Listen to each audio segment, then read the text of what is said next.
Good morning अनि दर्शन नमस्कार, स्वागत छ हजुरलाई मेरो युट्युब च्यानल एचएमपी फ्यामिली ब्लगमा। म हिमराज ब्रासिङ तर्फबाट अनि हजुरहरू सञ्चार र मञ्चला आरामदायक कामना गर्न चाहन्छु। आज हामी नेपालीहरूको महान चाड विजयादशमी पनि भनिन्छ।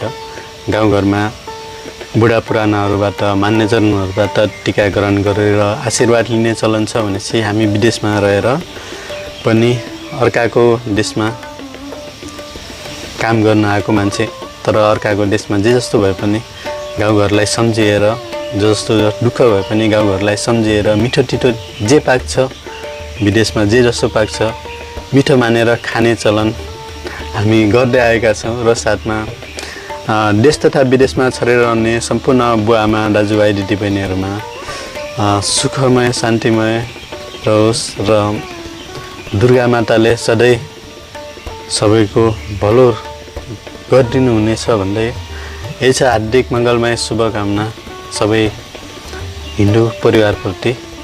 नमस्कार।